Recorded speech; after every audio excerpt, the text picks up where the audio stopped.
Hello friends, ಆಹಾರ ವಾಹಿನಿ ಚಾನಲ್ಗೆ ಸ್ವಾಗತ. ತುಂಬ ಸಿಂಪಲ್ ಹಾಗೂ ಟೇಸ್ಟಿಯಾದ ಹೋಟೆಲ್ ಸ್ಟೈಲ್ ಚಟ್ನಿ, ಇಡ್ಲಿ ದೋಸೆ ಚಟ್ನಿ ಮಾಡುವುದು ಹೇಗೆ ಅಂತ ನೋಡೋಣ ಬನ್ನಿ. ಇದು ತುಂಬಾ ಸಿಂಪಲ್ ಆದ ರೆಸಿಪಿ ಫ್ರೆಂಡ್ಸ್. ಹಾಗೆ ಕಡಾಯಿಯನ್ನು ಗ್ಯಾಸ್ ಮೇಲೆ ಇಟ್ಟುಕೊಳ್ಳಿ.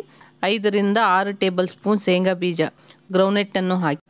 ಈ ಶೇಂಗಾ ಬೀಜವನ್ನು ಸಣ್ಣ ಉರಿಯಲ್ಲಿಟ್ಟೆ ಫ್ರೈ ಮಾಡಬೇಕು. ಬೇಕೆ ಜಾಸ್ತಿ ಉರಿ ಇಟ್ಟರೆ ಜಲ್ದಿ ಕಪ್ಪಾಗುತ್ತೆ, ಆದರೆ ಟೇಸ್ಟ್ ಬರುವುದಿಲ್ಲ. ಅದಕ್ಕೋಸ್ಕರ ಹಾಗೆ ಹುರಿಯಿರಿ. ಅದಕ್ಕೆ ಸ್ವಲ್ಪ ಎಣ್ಣೆಯನ್ನು ಹಾಕಿ, ಸ್ವಲ್ಪ ಎಣ್ಣೆಯನ್ನು ಹಾಕಿ ಚೆನ್ನಾಗಿ ಹುರಿದುಕೊಳ್ಳಬೇಕು.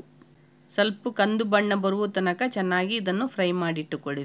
ಹಾಗೆ ಅದೇ ಕಡಾಯಿಯಲ್ಲಿ 1/4 ಕಪ್ಪು ಕೊಕೊನಟ್ ತೆಂಗಿನಕಾಯನ್ನು ಹಾಕಿ, 2-3 ಟೇಬಲ್ ಸ್ಪೂನಿನಷ್ಟು ಹುರಿಗಡಲೆ ಪುಟಾಣಿಯನ್ನು ಹಾಕಿ, ಸ್ವಲ್ಪ ಕೊತ್ತಂಬರಿ ಸೊಪ್ಪು ಹಾಗೂ ಸ್ವಲ್ಪ ಪುದೀನ ಸೊಪ್ಪನ್ನು ಹಾಕಿ, ಪುದೀನ ಕಮ್ಮಿ ಹಾಕಿ, ಕೊತ್ತಂಬರಿ ಸ್ವಲ್ಪ ಜಾಸ್ತಿ ಹಾಕಿ, ಹಾಗೆ 2 ಹಸಿಮೆಣಸಿಕಾಯಿ, 2 ಒಣ ಮೆಣಸಿಕಾಯನ್ನು ಕೂಡ ಹಾಕಿಕೊಳ್ಳಬೇಕು ಫ್ರೆಂಡ್ಸ್. ಹಾಗೆ ಒಂದು 5 ರಿಂದ 6 ಬೆಳ್ಳುಳ್ಳಿ ಪೀಸ್, ಇದನ್ನು ಹಾಕಿದರೆ ತುಂಬ ಚೆನ್ನಾಗಿರುತ್ತೆ. ಸ್ವಲ್ಪ ಕರಿಬೇವಿನ ಸೊಪ್ಪನ್ನು ಹಾಕಿ, ಸ್ವಲ್ಪ ಎಣ್ಣೆ ಹಾಕಿ, ಸ್ವಲ್ಪ ಎಣ್ಣೆಯನ್ನು ಹಾಕಿ ಇದನ್ನು ಕೂಡ ಚೆನ್ನಾಗಿ ಫ್ರೈ ಮಾಡಿ.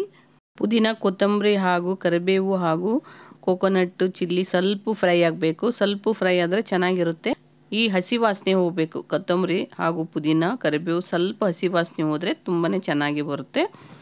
ಈ ಥರದಲ್ಲಿ ಫ್ರೈ ಮಾಡಿಕೊಳ್ಳಬೇಕು ಫ್ರೆಂಡ್ಸ್. ಇದನ್ನು ಕೂಡ ಸಣ್ಣ ಉರಿಯಲ್ಲೇ ಫ್ರೈ ಮಾಡಿ. ನೀವು ಸಣ್ಣ ಉರಿಯಲ್ಲಿ ಫ್ರೈ ಮಾಡಿದ್ರೇ ಚೆನ್ನಾಗಿರುತ್ತೆ. ಜಾಸ್ತಿ ಮಾಡಿದರೆ ಬೇಗ ಹೊತ್ತಿ ಹೋಗುತ್ತೆ.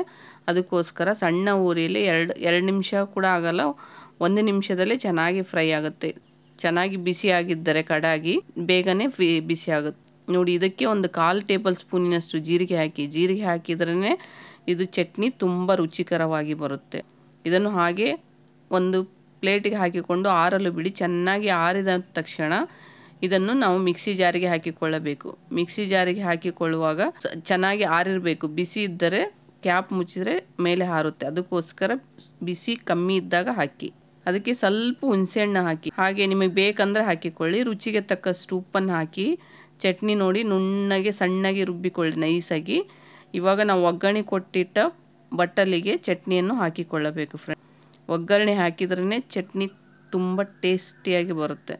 ಎಣ್ಣೆ ಕಮ್ಮಿ ಹಾಕಿಕೊಳ್ಳಿ. ಜೀರಿಗೆ, ಸಾಸಿವೆ ಹಾಗೂ ಒಣ ಮೆಣಸಿನ್ಕಾಯಿ, ಕರಿಬೇವನ್ನು ಹಾಕಿ ಒಗ್ಗರಣೆ ಕೊಡಿ ಫ್ರೆಂಡ್ಸ್. ತುಂಬಾ ಚೆನ್ನಾಗಿರುತ್ತೆ ಫ್ರೆಂಡ್ಸ್. ಹಾಗೆ ಸಬ್ಸ್ಕ್ರೈಬ್ ಆಗದೆ ನೋಡ್ತಾ ಇದ್ದರೆ ಸಬ್ಸ್ಕ್ರೈಬ್ ಮಾಡ್ಕೊಳ್ಳಿ ಪ್ಲೀಸ್. ಶೇರ್ ಮಾಡಿ, ಬೆಲ್ ಐಕನ್ ಒತ್ತಿದ್ರೆ ನೋಟಿಫಿಕೇಶನ್ ನಿಮಗೆ ಬರುತ್ತೆ. ಲೈಕ್ ಮಾಡಿ. Thank you to all friends.